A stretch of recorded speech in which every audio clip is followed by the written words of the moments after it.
कहानी एक परेश और सिम का बच्चा। एक छोटे से गांव में परेश नाम का एक लड़का रहता था।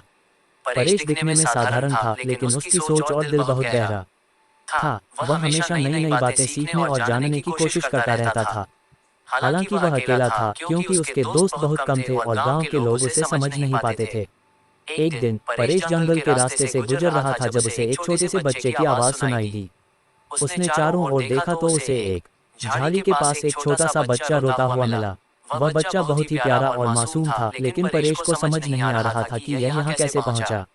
परेश ने बच्चे को गोद में उठाया और प्यार से पूछा, तुम कौन हो और यहाँ अकेले कैसे आ गए? बच्चा धीरे से बोला, मेरा नाम सिम है। मैं खेलते खेलते यहाँ आ गया, लेकिन अब मुझे अपने घर का रास्ता याद नहीं आ रहा। परेश ने उसकी आंखों में दर्द देखा और उसे दिलासा दिया, डरो मत, मैं तुम्हें तुम्हारे घर तक पहुँचाऊंगा। दोनों साथ में गांव की ओर चलने लगे। रास्ते में परेश ने सिम से ढेर सारी बातें की। सिम ने उसे अपने माता पिता के बारे में बताया और कहा कि वह गांव के बाहर एक छोटे से घर में रहता है। परेश को महसूस हुआ कि सिम के अंदर एक अलग ही मासूमियत थी, जो उसे उसकी खुद की बचपन की याद दिलाती थी। जैसे जैसे वह दोनों घर की ओर बढ़ते गए, परेश और सिम के बीच एक अनमोल रिश्ता बनने लगा। परेश ने सोचा कि वह तो हमेशा अकेला महसूस करता था, लेकिन अब इस छोटे से बच्चे के साथ उसे दोस्ती और अपनापन महसूस हो रहा था। आखिरकार वह सिम को उसके घर तक पहुंचाने में कामयाब रहा। सिम के माता पिता बहुत ही परेशान थे, लेकिन जब उन्होंने देखा कि परेश ने उनके बच्चे को सुरक्षित घर पहुंचाया है, तो उनकी आंखों में आभार भर आया।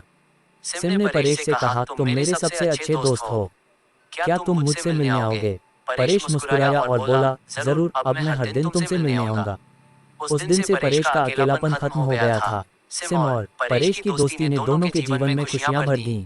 जहां परेश को एक नया परिवार मिला, वहीं सिम को एक सच्चा दोस्त। और इस तरह परेश और सिम की कहानी गांव में एक मिसाल बन गई कि दोस्ती उम्र या हालात की मोहताज नहीं होती। दोनों के बीच का ये प्यारा रिश्ता सबके दिलों को छू गया।